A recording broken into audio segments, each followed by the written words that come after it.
हरे कृष्णा। आज कार्तिक मास का अंतिम दिन है और भीष्म पंचक का भी अंतिम दिन है। भीष्म पंचक अर्थात कार्तिक मास के अंतिम 5 तिथियां, जो कि कार्तिक शुक्ल एकादशी से प्रारंभ होके पूर्णिमा तक है। तो एकादशी, द्वादशी, त्रयोदशी, चतुर्दशी, पूर्णिमा, 5 तिथियां। परंतु इस बार दिन केवल 4 थे। इसलिए जब हम सोलापुर गए थे, वहां भक्तों का प्रश्न था कि ये 4 दिन कैसे, पंचक है तो 5 दिन होने चाहिए। 5 दिन नहीं है, 5 तिथियां हैं। इस बार ये 5 तिथियां 4 दिन में आ रही हैं। इसलिए ये 4 दिन, इस 4 दिन की अवधि को भी पंचक कहा जाता है, क्योंकि इस बार द्वादशी क्षय हो गया, द्वादशी ही नहीं है। क्यों? क्योंकि तो साधारणतः जब कोई तिथि किसी दिवस पे सूर्योदय पे होती है तो फिर वो दिवस उस तिथि का माना जाता है। समझ लीजिए सप्तमी, तो यदि आज के सूर्योदय पे सप्तमी तिथि है तो फिर आज सप्तमी तिथि मानी जाएगी, आज का दिवस। बाहर की दुनिया में एक दिन 24 घंटे का होता है आधुनिक गणना के अनुसार, रात के 12 बजे से आने वाले 12 बजे तक। परंतु वैदिक दिवस अलग होता है।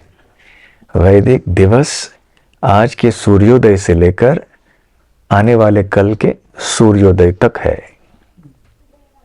तो इसको दिवस कहते हैं। ये तिथि से अलग है। ये दिवस जो है ये सूर्य के ऊपर आधारित है, सूर्योदय से लेकर सूर्योदय। परंतु जो तिथि है वो चंद्रमा के ऊपर निर्भर है। चांद के कलाओं के आधार पे ये तिथियों का वर्गीकरण किया जाता है। इस प्रकार से एक पक्ष में 15 तिथियां होती हैं, प्रतिपाद से लेकर अमावस्या या पूर्णिमा, और दूसरे पक्ष में भी ऐसे 15 तिथियां। परंतु ये सारे तिथियां एक दिवस की नहीं होती हैं, कभी अधिक कभी कम, और लगभग ये 29 दिनों में समाप्त हो जाते हैं, लगभग 29 से थोड़ा अधिक। तो इसलिए कभी कभी ये तिथियां क्षय हो जाती हैं। क्यों क्षय हो जाती हैं? जैसे इस बार हुआ, जब 10 तारीख, आज कौन सा तारीख, एकादशी कौन सी तारीख पे थी, महाद्वादशी 2 तारीख। तो 1 तारीख को दशमी थी, फिर 2 तारीख को सूर्योदय भी, अरुणोदय और सूर्योदय में एकादशी तिथि थी, इसलिए वो दिन एकादशी का हो गया, उत्थान एकादशी, जिस दिन पर भगवान 4 महीने विश्राम करके क्षीर सागर में फिर से जाग जाते हैं, इसलिए उत्थान। 4 महीने पहले कौन सा होता है? शयनी, देव शयनी एकादशी, जब भगवान सोने जाते हैं, और उत्थान एकादशी जब वो जाग जाते हैं। हाँ, भगवान की निद्रा हमारी निद्रा की तरह नहीं है, फिर भी ये 4 महीने चतुर्मास में ऐसे होता है। तो 2 तारीख को एकादशी की तिथि थी, परंतु केवल 9:30 बजे तक लगभग सुबह। फिर उसके बाद द्वादशी तिथि शुरू हो गई, परंतु द्वादशी तिथि अगले दिन के अर्थात 3 तारीख के सूर्योदय से पहले समाप्त हो गई, और सूर्योदय से पहले 3 तारीख को त्रयोदशी प्रारंभ हो गई, इसलिए 2 तारीख एकादशी और 3 तारीख त्रयोदशी। तो द्वादशी का क्या हो गया? क्षय हो गया। तो इस समय द्वादशी तिथि नहीं थी, इसको क्षय तिथि कहते हैं।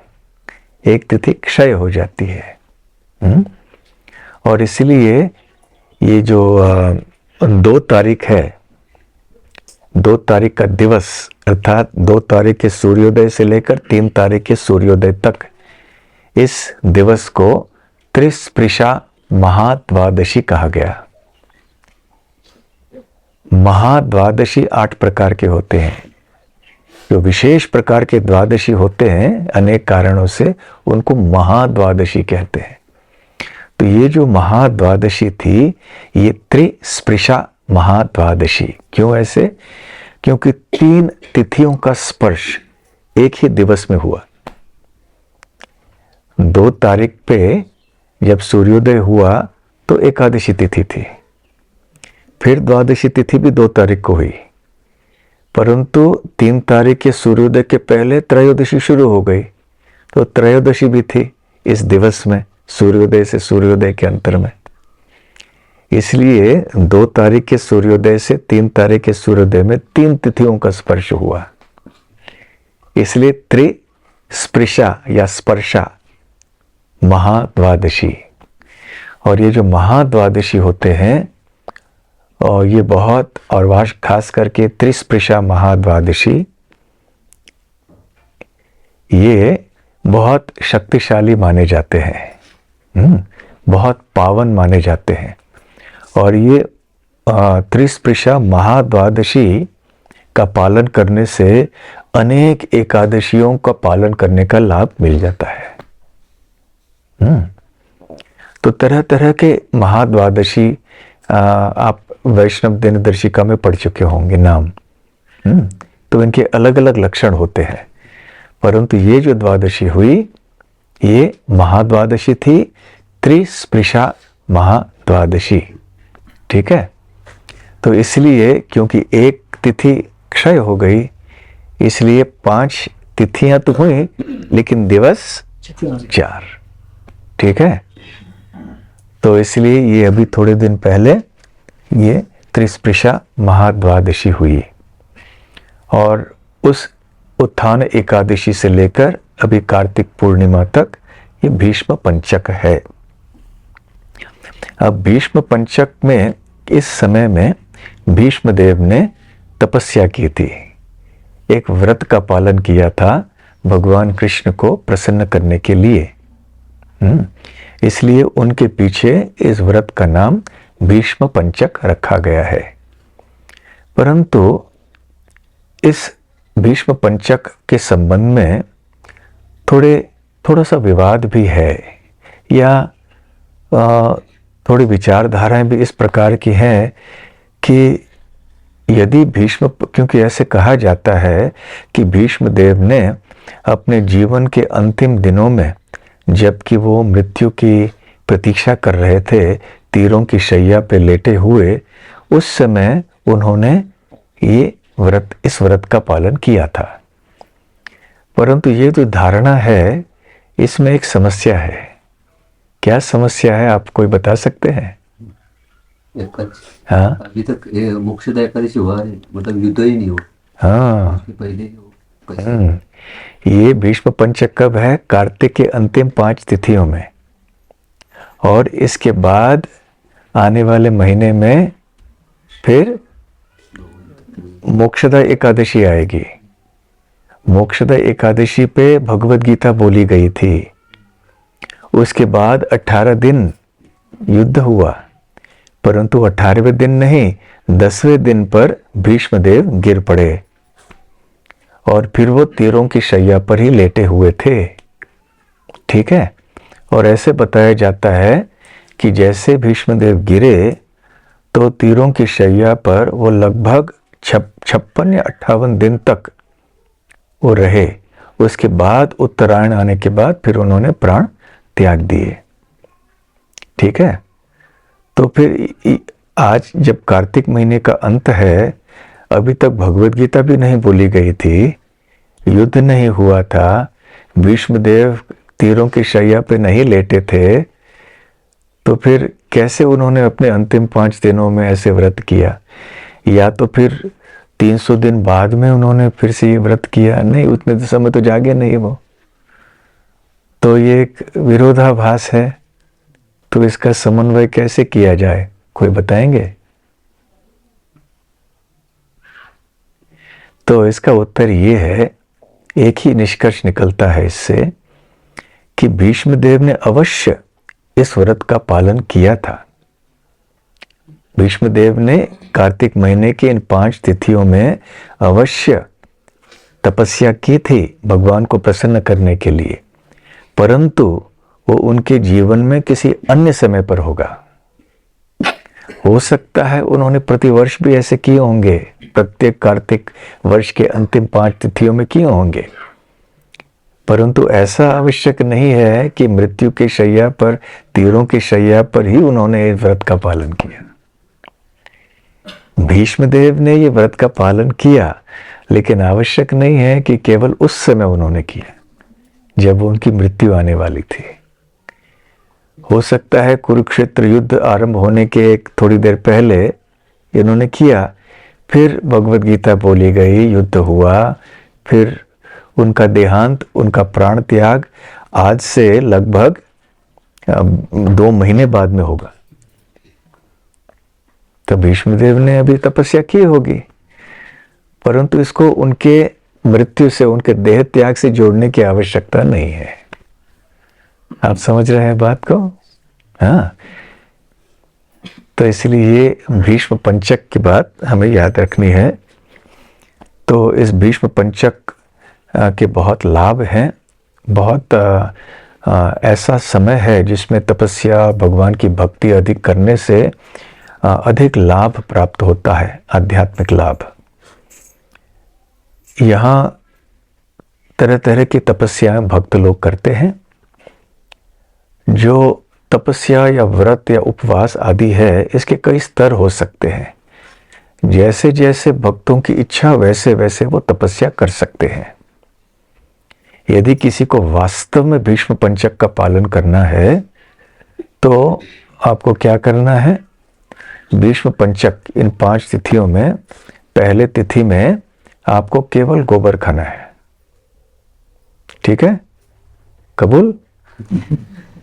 दूसरे दिन में केवल गौमूत्र लेना है, कबूल? तीसरे दिन में केवल दही लेना है। ऐसे करके व्रत है। तो यदि आप पालन कर सकते हैं और पालन करने के बाद भी आपका स्वास्थ्य ठीक रह सकता है और आपकी साधना और सेवा आप कर सकते हैं तो कीजिए। यदि नहीं कर सकते हैं, यदि स्वास्थ्य बिगड़ जाएगा, कोई समस्या हो जाएगी, तो फिर अगले स्तर पे जाइए। तो इस तरह से कोई हरि भक्ति विलास में भी कई ऐसे उपाय बताए गए। एक है हविष्य अन्न। हविष्य अन्न मतलब ये अन्न बनाया जाता है, परंतु कोई विशेष पद्धति से अलग अलग सामग्रियों को मिला के ऐसे बनाया जाता है। और कई भक्त अनुकल्प प्रसाद ग्रहण करते हैं भीष्म पंचक के समय। अनुकल्प अर्थात जो हम हर एकादशी को प्रसाद लेते हैं, वो फूल, अब फूल नहीं, फल। फूल भी खाना चाहे तो खा सकते हैं, लेकिन फल और दूध इत्यादि, सब्जी, ये सारी चीज़ें हम खाते हैं। अनाज और ये सब चीज़ें नहीं खाते हैं। तो दालें, अनाज ये सब नहीं लेते हैं। तो इनको छोड़कर जो हम एकादशी को प्रसाद लेते हैं उसको अनुकल्प कहते हैं। तो कई भक्त भीष्म पंचक में अनुकल्प प्रसाद लेते हैं। फिर कोई भक्त केवल फल ग्रहण करते हैं, सफल भीष्म पंचक। कोई लोग सजल करते हैं, केवल जल लेते हैं। कोई लोग निर्जल, नहीं संभव है 5 दिन कैसे करेंगे। तो खैर इस तरह से ये उपवास की विधि बताई गई है। फिर भी श्रील प्रभुपाद जी समझाते हैं कि उपवास शब्द का अर्थ केवल ये नहीं है कि हम भोजन नहीं खाएं। ये साधारण अर्थ है उपवास शब्द का, परंतु गहरा अर्थ ये है, उप मतलब निकट, वास मतलब रहना, तो भगवान के निकट रहना, अर्थात भगवान की अधिक सेवा करना, भगवान के बारे में श्रवण कीर्तन चिंतन मनन आदि अधिक करना, जिससे चित्त में हम भगवान के और निकट आ जाएं। तो इसलिए वास्तविक उपवास ये है कि हम सेवा को, हमारे श्रवण कीर्तन आदि को बढ़ाएं। तो आपके शारीरिक अवस्था को ध्यान में रखते हुए उस स्तर का उपवास आप कीजिए या मत कीजिए, परंतु अवश्य श्रवण कीर्तन सेवा आदि को बढ़ाइए। तो जिस प्रकार से चातुर्मास में ये नियम है, कार्तिक मास में भी यही नियम है, एकादशी के दिन पे भी ये नियम होता है, और इस भीष्म पंचक के समय भी। हाँ, ऐसे कई दिन होते हैं, जैसे एकादशी है, वहाँ पे कम से कम अनुकल्प उपवास तो रखना ही पड़ेगा सबको। भले आप जितनी भी सेवा करें, 64 माला जप करें, कुछ भी करें, कम से कम अनुकल्प। आप ये नहीं बोल सकते कि एकादशी है, हमने 128 माला किए हैं, इसलिए हम अभी भाकरी खाएंगे, चपाती खाएंगे। नहीं, एकादशी के दिन पे कम से कम अनुकल्प तो होना ही चाहिए और सेवा बढ़ा सकते हैं। परंतु भीष्म पंचक आदि जैसे दिनों में यदि आपका स्वास्थ्य या किसी कारण से आप ये नहीं कर पाते हैं, तो फिर कम से कम सेवा को, श्रवण कीर्तन को बढ़ा सकते हैं। ठीक है, तो ये है भीष्म पंचक। तो आज भीष्म पंचक का अंतिम दिन है। आज आने से पहले पंचांग देखना भूल गया मैं कि पूर्णिमा तिथि कब तक है। यहाँ किसी के पास है क्या पंचांग? पूर्णिमा तिथि कब समाप्त होती है? तो साधारणतः भक्त लोग ऐसा करते हैं कि पूर्णिमा तिथि कब समाप्त होती है, इसमें नहीं लिखा होगा। पूर्णिमा तिथि की समाप्ति का समय नहीं लिखा होगा, है शायद। पूर्णिमा तिथि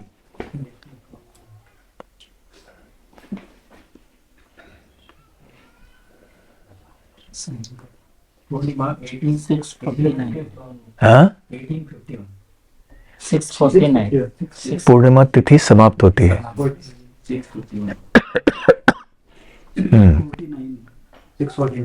अच्छा, तो शाम को 6:50 तक लगभग पूर्णिमा तिथि है।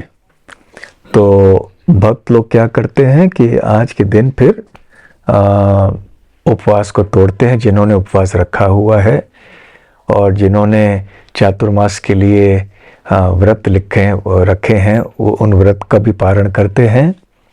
और कई भक्त चातुर्मास में बाल निकालते नहीं हैं, दाढ़ी नहीं करते हैं, बाल रखते हैं लंबे, तो वो आज सब बाल निकाल लेते हैं। ऐसे सब करते हैं। चातुर्मास के अंतिम दिन है ना, ये भीष्म पंचक का अंतिम दिन है। तो फिर बहुत बड़ा फीस्ट होता है, दावत होता है, सब लोगों को तरह तरह के व्यंजन बना के सबको खिलाए जाते हैं।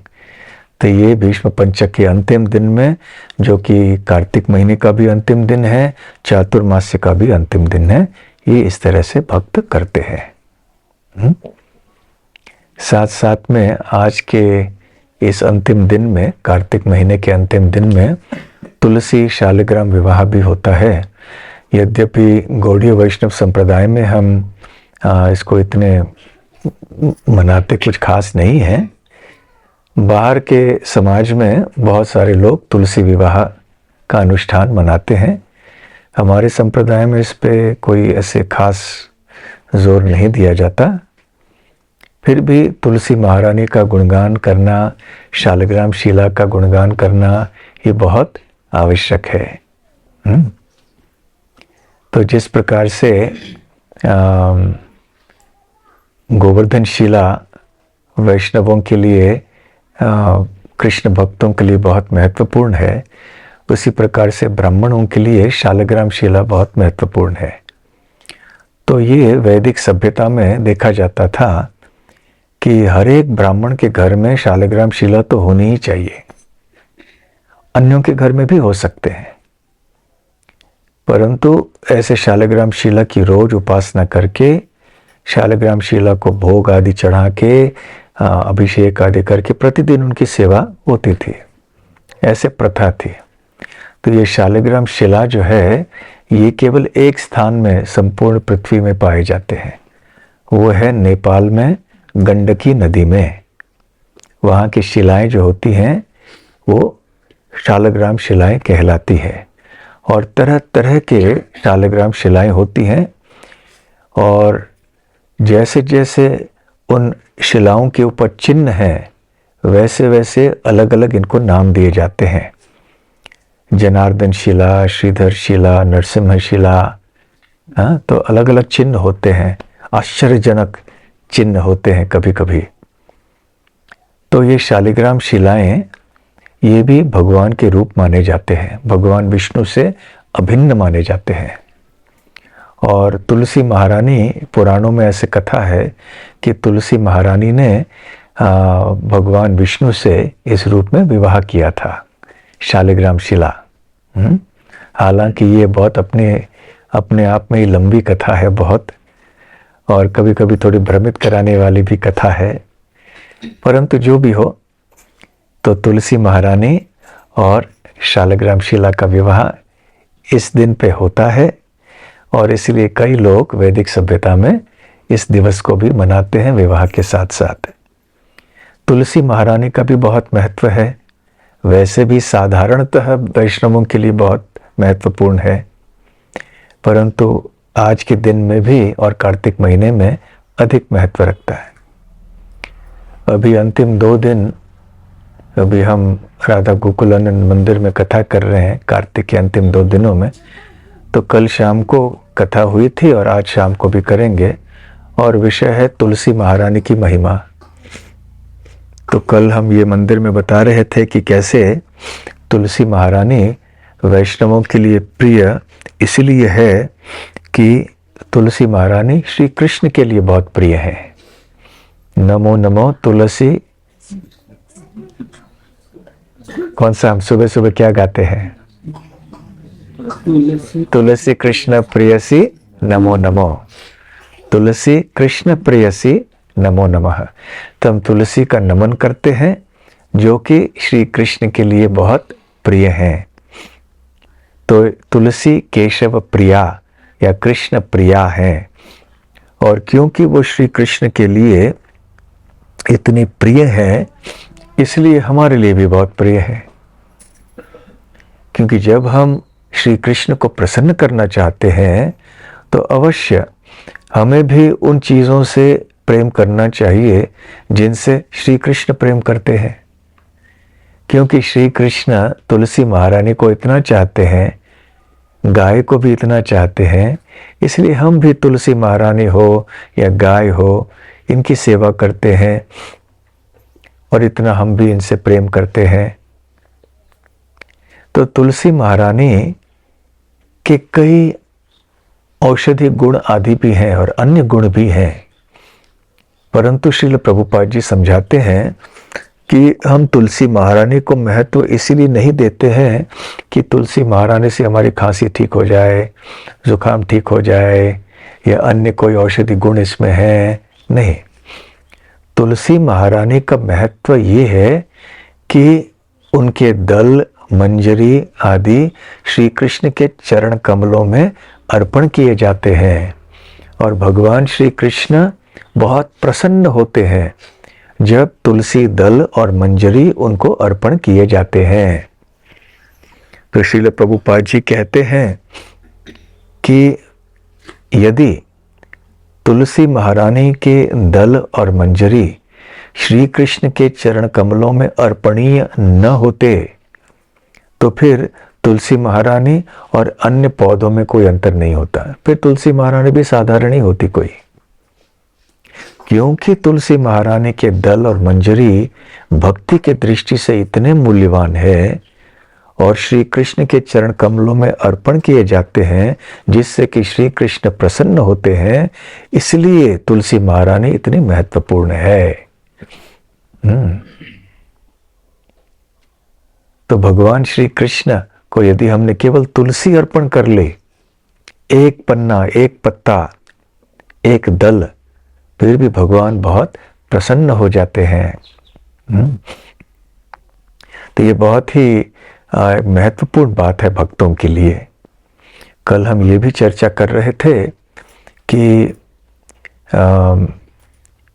श्रीमद् भागवतम में ये बताया जाता है कि भगवान के भक्त वो श्री कृष्ण के चरण कमलों की सेवा करना चाहते हैं। तो श्री कृष्ण के चरण कमलों की सेवा कैसे की जा सकती है, आप बता सकते हैं कोई? श्री कृष्ण के चरण कमलों की सेवा करने के कौन से उपाय हैं? एक तो चरण दबाना, जैसे लक्ष्मी देवी करती हैं, भगवान नारायण के चरण कमलों को दबा के मालिश करके वो भगवान विष्णु या नारायण की सेवा करती हैं। इसलिए जो नवविधा भक्ति है प्रहलाद महाराज द्वारा वर्णित, उसमें पाद सेवनम में लक्ष्मी देवी आदर्श मानी जाती हैं। तो ये एक रास्ता है, एक तरीका है पाद सेवनम, भगवान के चरण कमलों की सेवा करना। वैसे बहुत सारे मार्ग हैं, और एक बहुत सरल, सुलभ और शक्तिशाली मार्ग क्या है उनके चरण कमलों की सेवा करने के लिए? उनके चरणों में तुलसी अर्पण करना। तो इसको तदीय सेवा कहते हैं, तदीया नाम सेवनम। रूप गोस्वामी ऐसे भक्ति रसामृत सिंधु में कहते हैं। तदीय अर्थात जो भगवान श्री कृष्ण से संबंधित है, जैसे वैष्णव, गाय, गंगा, यमुना, ये सब भगवान श्री कृष्ण से संबंधित होने के कारण, तो जिस प्रकार से हम श्री कृष्ण की सेवा करते हैं, उसी प्रकार से इन संबंधित वस्तुओं की और व्यक्तियों की भी सेवा हमें करनी चाहिए।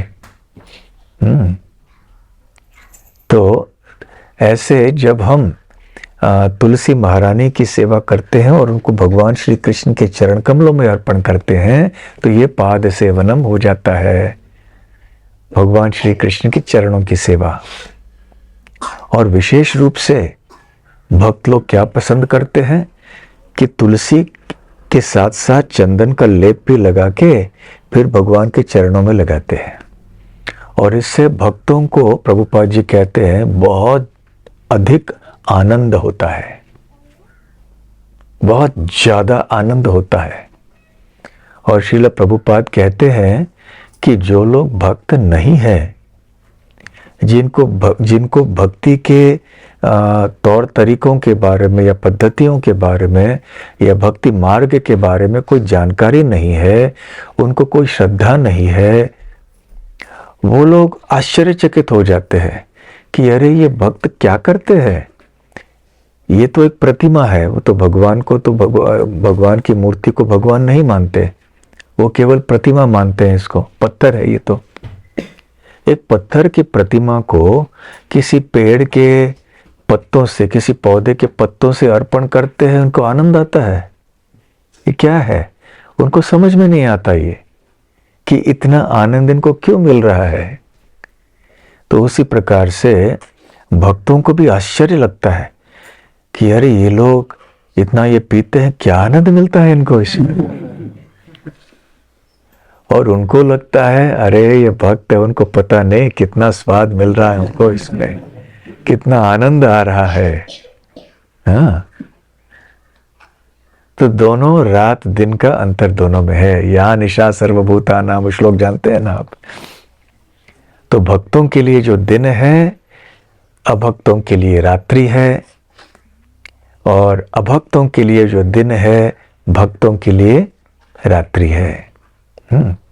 तो श्रील प्रभुपाद जी कहते हैं जो भक्ति पथ से अपरिचित हैं, जो अश्रद्धालु हैं, उनको समझ में नहीं आता कि भक्तों को भगवान श्री कृष्ण के चरण कमलों में तुलसी और चंदन का लेप अर्पण करने से कितना सुख मिलता है, कितना आनंद मिलता है।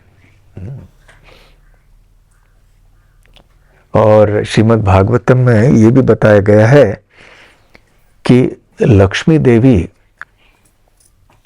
को प्रसन्न करने के लिए, लक्ष्मी देवी का आशीर्वाद प्राप्त करने के लिए और तरह तरह के ऐश्वर्य आदि प्राप्त करने के लिए बड़े बड़े देवता भी आतुर रहते हैं। ब्रह्मा जी और अन्य बड़े देवता वो लक्ष्मी देवी की कृपा या आशीर्वाद प्राप्त करना चाहते हैं, परंतु लक्ष्मी देवी स्वयं वो तुलसी देवी की प्रशंसा करती हैं। क्यों? क्योंकि वो सोचती है कि मैं अवश्य पाद सेवनम कर रही हूँ, भगवान श्री नारायण के जो मेरे पति हैं उनके चरणों की सेवा कर रही हूँ, और इस तरह की सेवा का अवसर किसी और को नहीं मिलता है, मुझे मिल रहा है, तो वास्तव में मैं बहुत भाग्यशाली हूँ। फिर भी मेरे इतने सारे उपासक हैं, उन उपासकों को संतुष्ट करने के लिए मुझे बार बार भगवान के चरण कमलों को छोड़कर उनको संतुष्ट करने के लिए जाना पड़ता है। और लक्ष्मी देवी के उपासकों की संख्या तो अधिक है, इसलिए लक्ष्मी को बहुत जाना पड़ता है। शुभ लाभ, जानते हैं शुभ लाभ। श्रील प्रभुपाद जी कहते हैं, जो केवल लक्ष्मी देवी की उपासना करना चाहते हैं और भगवान नारायण की नहीं, वो वृत्ति अच्छी नहीं है। थोड़े कठोर शब्दों का प्रयोग करते हैं श्रील प्रभुपाद जी, और वो कहते हैं कि ये रावण वृत्ति है। रावण ने सीता को श्री रामचंद्र से अलग करने का प्रयास किया था। तो श्रील प्रभुपाद जी कहते हैं, सीता देवी को श्री राम से अलग करने का प्रयास किया रावण ने। तो जो लोग लक्ष्मी देवी और नारायण को अलग करना चाहते हैं, केवल लक्ष्मी देवी की कृपा चाहते हैं, धन ऐश्वर्य आदि चाहते हैं, परंतु नारायण की सेवा नहीं करना चाहते, वो भी उसी प्रकार की वृत्ति है। जिस प्रकार से लक्ष्मी सदैव भगवान नारायण की सेवा में लगी हुई होती हैं, वैसे हमें भी लक्ष्मी देवी का जो दान है, हमें धन, वो भी हमें कृष्ण की सेवा के लिए ही उपयोग करना चाहिए। तो खैर, क्योंकि ऐसे कई लोग होते हैं जो लक्ष्मी देवी के उपासक होते हैं, तो लक्ष्मी देवी कहती हैं कि मुझे तो मेरी सेवा को छोड़ के मेरे उपासकों को तृप्त करने के लिए जाना पड़ता है समय समय पर, इसलिए मैं भगवान के चरणों की सेवा करते हुए भी कभी कभी उस सेवा को छोड़ने के लिए बाध्य हो जाती हूँ। परंतु तुलसी महारानी को देखिए, जो तुलसी महारानी का जो दल है वो भगवान के चरण कमलों में अर्पण किया जाता है, तो तुलसी महारानी वहां से हटती नहीं है, वो वहीं रहती हैं, सदैव भगवान के चरण कमलों में रहती है। इसलिए लक्ष्मी देवी मानती है कि मेरी सेवा से भी श्रेष्ठ तुलसी महारानी की सेवा है, क्योंकि मैं कभी कभी छोड़ के जाती हूँ चरण कमलों को, तुलसी महारानी कभी नहीं छोड़ती हैं। इसलिए मुझसे अधिक भाग्यशाली तुलसी महारानी है। और ऐसे भी कहा गया है, शायद कृष्ण करणामृत में और कहीं, कि भक्ति रसामृत सिंधु में ऐसे है, रूप गोस्वामी एक श्लोक बताते हैं, इसमें वो कहते हैं कि एक भक्त है, वो तुलसी महारानी से प्रार्थना कर रहे हैं कि मैं श्री कृष्ण के चरण कमलों के बारे में कुछ जानकारी प्राप्त करना चाहता हूँ, तो आप तो चरण कमलों में सदैव स्थित रहते हैं, तो मुझे कुछ जानकारी दीजिए कृष्ण के चरण कमलों के बारे में। जैसे समझ लीजिए कोई दूसरे देश से व्यक्ति आता है, तो हम पूछते हैं, अच्छा आप उस देश से आए हैं, तो उस देश के बारे में कुछ बताइए हमें।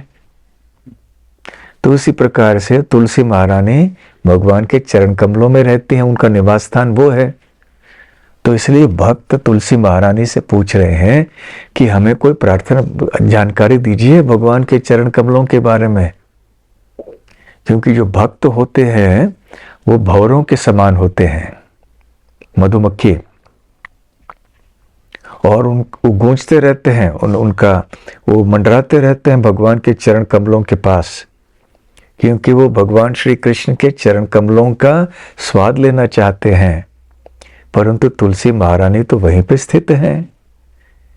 इसलिए भक्त लोग भी सोचते हैं कि तुलसी महारानी कितने भाग्यशाली हैं, सदैव यहाँ पर स्थित हैं। तो कृपया मुझे बताइए भगवान के चरण कमल के गुण क्या हैं, आपका क्या अनुभव है, क्या लग रहा है आपको भगवान के चरण कमलों का नित्य स्पर्श करने से। वैकुंठ जगत में भी बहुत सारे सुंदर सुगंधित रंगीन फूल हैं, जैसे यहाँ भी है। तो यहाँ पे कौन से हमारे सबसे सुगंधित और सुंदर फूल हैं, कोई नाम बताइए। चंपा और हाँ लिली, मोगरा, चंपा, गुलाब, ऐसे कितने सारे सुगंधित और सुंदर फूल हैं, है ना। और जब उनका सुगंध हम लेते हैं तो हमें कितना अच्छा लगता है। परंतु इस ब्रह्मांड के भीतर ऊपरी लोकों में ऐसे फूल हैं जिनके सामने पृथ्वी लोक के फूल मिट्टी के बराबर है। इतना सुगंध उनसे आता है और वो फूल कभी मुरझाते नहीं हैं, ताजे रहते हैं, ऐसे फूल हैं। तो इस ब्रह्मांड के ऊपरी लोकों में जो फूल हैं वो बहुत श्रेष्ठतम हैं पृथ्वी के तुलना में, और वैकुंठ लोक में जो फूल हैं उनके सामने स्वर्गलोक आदि के फूल मिट्टी के समान हैं। आप समझ रहे हैं। तो भगवान के वैकुंठ लोक में इतने सारे सुंदर सुंदर फूल हैं जिनका वर्णन श्रीमद् भागवतम में पाया जाता है। वैकुंठ जगत का वर्णन है भागवतम में, और इस वर्णन के अंतर्गत कौन से फूल पाए जाते हैं उनका भी वर्णन है। मालती, मल्लिका, कुमुद इत्यादि ऐसे बहुत सारे, पारिजात। तो ये जो फूल हैं ये बहुत सुगंधित हैं, बहुत सुंदर हैं। तो इन सारे जो सुगंधित फूलों में से भी तुलसी महारानी सबसे श्रेष्ठ मानी जाती है। तो हम समझ सकते हैं, हम तुलसी को साधारण समझते हैं कि दिखने में साधारण है, कोई सुगंध इतना कुछ नहीं आ रहा है, कोई फूल भी अच्छे खासे सुंदर सुंदर नहीं दिख रहे हैं, ऐसे हमें लगता है। परंतु वैकुंठ लोकों के फूल जो हैं वो भी तुलसी महारानी को बहुत मानते हैं। वास्तव में तुलसी महारानी के फूलों को क्या कहते हैं हम? मंजरी। तो ये मंजरी और दल, पत्ता, ये दोनों बहुत ही सुगंधित हैं, परंतु हमें इनका सुगंध अब का अनुभव नहीं हो रहा है। श्रील विश्वनाथ चक्रवर्ती ठाकुर कहते हैं कि वास्तव में प्रातः काल में जो भगवान के शुद्ध भक्त होते हैं, कभी कभी वो यह एक अद्भुत दिव्य सुगंध प्राप्त कर सकते हैं तुलसी महारानी से। हमें इतना प्राप्त नहीं हो रहा है, करते इतना नहीं लग रहा है सुगंध, परंतु है, ये बहुत ही दिव्य है। तो तुलसी महारानी की महिमा का गान इस प्रकार से श्रीमद् भागवतम में भी किया गया है। अपार महिमा का गान है। और भगवत गीता में भी भगवान श्री कृष्ण बताते हैं ना, पत्रम पुष्पम फलम तो यम यो मे भक्त्या प्रयच्छति तदहम भक्ति उपहरितम अश्नामि प्रयतात्मनः, कि जो भी पत्र, पुष्प, फल, जल आदि मुझे अर्पण करता है भक्ति भाव से, मेरे भक्त जब करते हैं तो मैं उन्हें बड़े आनंद से स्वीकार करता हूँ।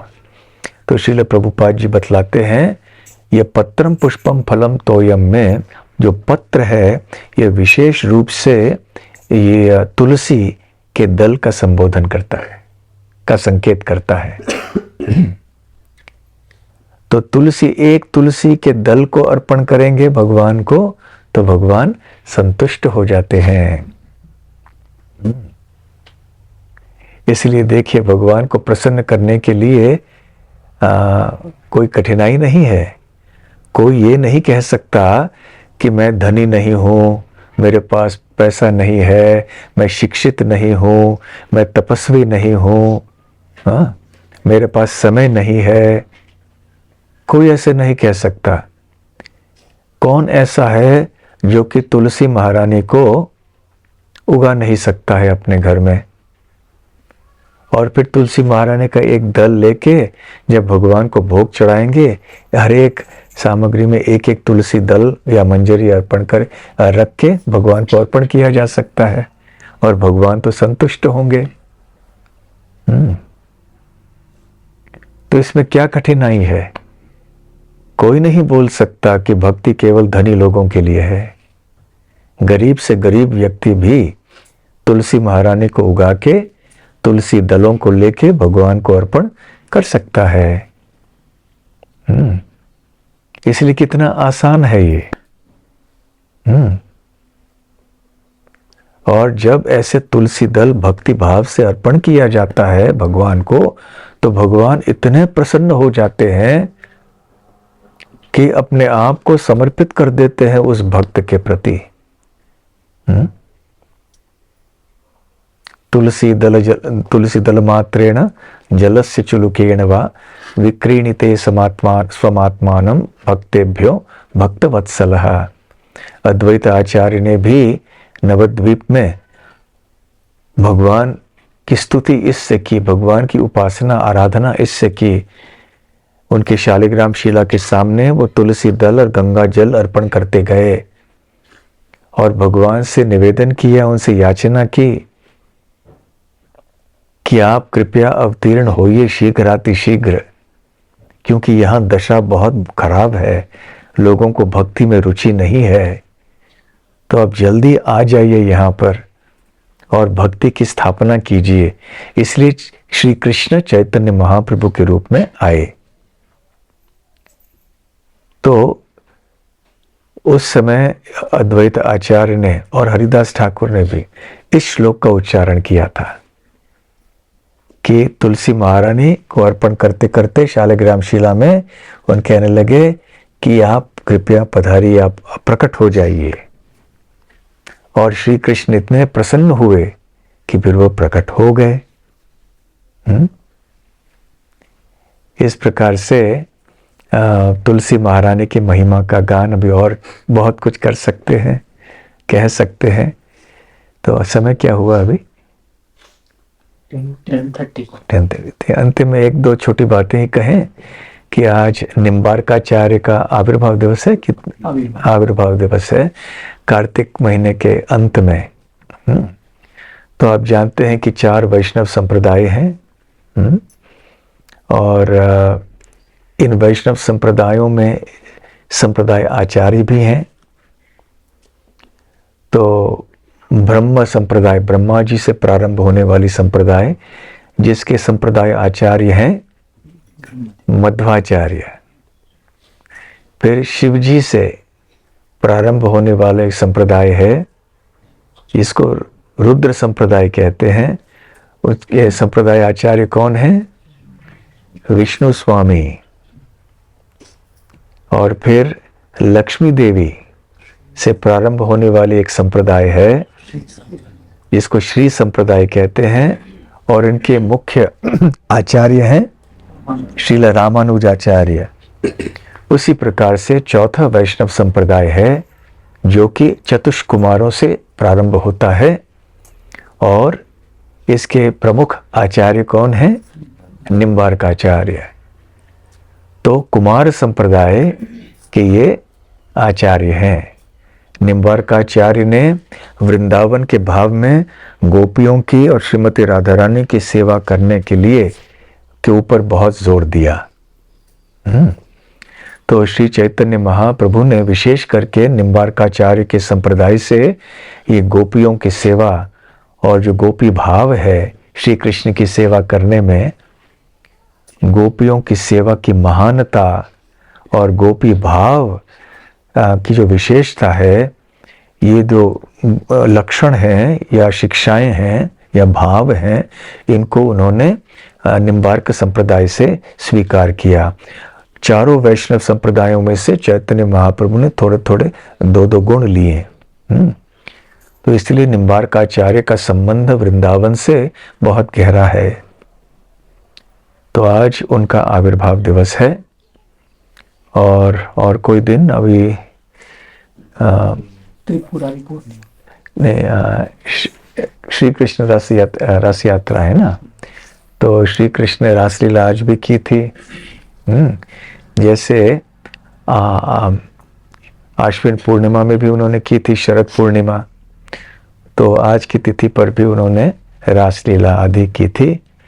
तो इस तरह से यहाँ पे इस दिन पे और इस समय में इतने सारे सुंदर और मधुर लीलाएं हुई हैं और इस समय का इतना अधिक महत्व है हम सब के लिए। तो आज कार्तिक महीने का अंतिम दिन है। अंतिम दिन दीपदान आदि, कैसे एक महीना बीत गया वो पता ही नहीं चला है। बहुत सुंदर महीना है। अभी हमें और 11 वर्ष 11 महीने और प्रतीक्षा करनी होगी, फिर से कार्तिक महीना कब आएगा, हम दीपदान करते रहें। परंतु इन 11 महीनों में भी हमें उतने ही उत्साह से हमारे सेवा को जारी रखना है। श्री कार्तिक मास की जय, श्री भीष्म पंचक व्रत की जय, श्रील प्रभुपाद की जय। गौर प्रेमानंदे हरि हरि बोल। हरे कृष्णा। ये पूर्णिमा को भी शरद पूर्णिमा ही बोलते हैं? नहीं, शरद पूर्णिमा तो जो कार्तिक के प्रारंभ में आश्विन महीने का अंतिम दिन पूर्णिमा, अंतिम तिथि पूर्णिमा, और उसे शरद पूर्णिमा कहते हैं। और उसके बाद वाला दिन जो है प्रतिपात, वहां से कार्तिक महीना शुरू होता है। फिर भी क्योंकि शरद पूर्णिमा भी का भाव भी कार्तिक महीने का ही भाव है, गोपियों का भाव है, इसलिए कार्तिक मास के उत्सव में भी शरद पूर्णिमा के दिवस को उसके अंतर्गत ही माना जाता है, यद्यपि वो आश्विन महीने का दिन है, अंतिम दिन है। ठीक है।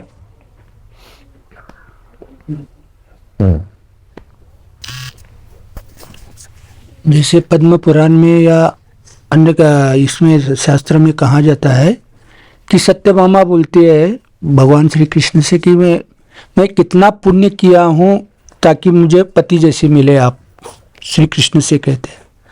तो तुलसी महारानी का क्या पुण्य है जो भगवान के चरण में हमेशा के लिए रहते हैं, ये मेरा प्रश्न। सत्यभामा भी भगवान की नित्य महारानी है द्वारका में, आध्यात्मिक जगत में जो द्वारका है वहां पर भी। तो ये एक लीला है कि जब भगवान श्री कृष्ण भौतिक जगत में प्रकट होते हैं तो उनकी रानियां भी अलग अलग निमित्तों के कारण उनकी रानी बन जाती हैं।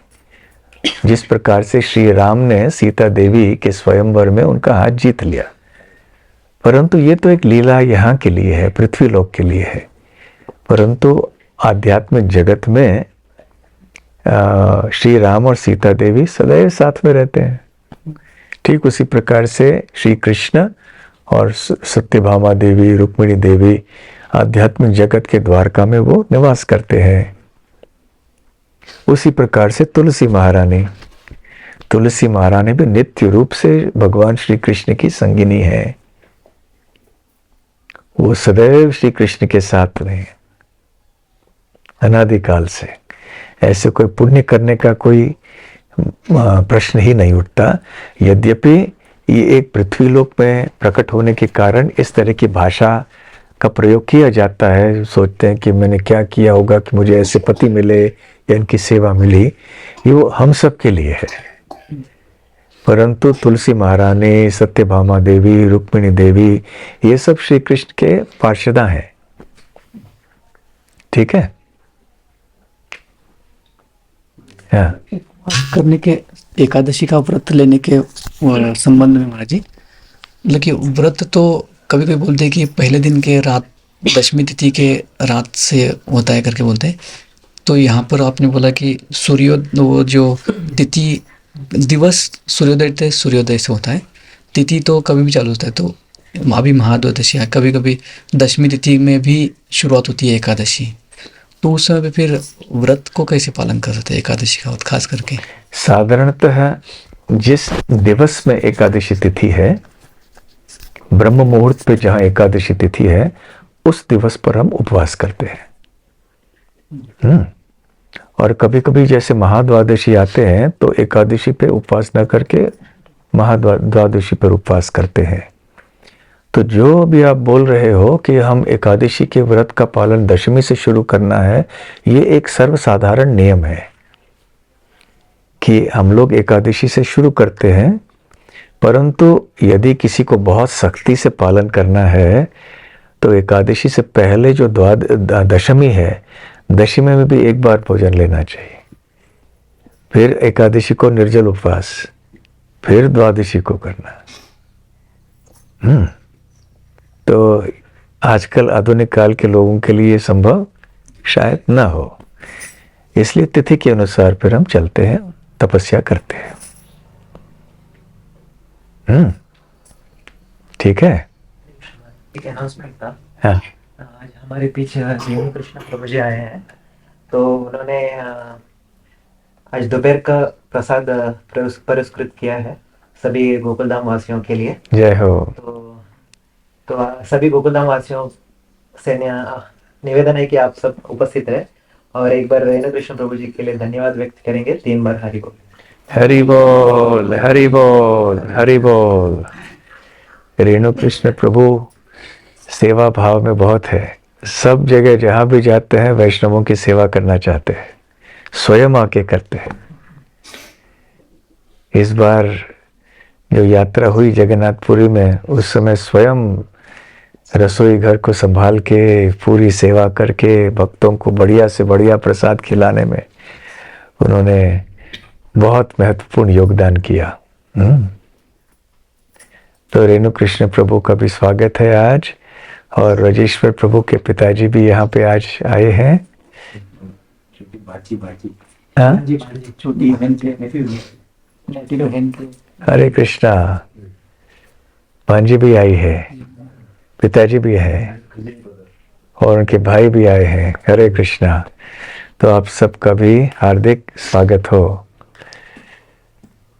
आप भी अभी प्रसिद्ध हो गए, आप सबका वीडियो सब जगह जा रहा है। ठीक है, बहुत बहुत धन्यवाद। हरे कृष्ण कृष्ण कृष्ण हरे हरे, हरे राम राम राम हरे हरे। हरे कृष्णा।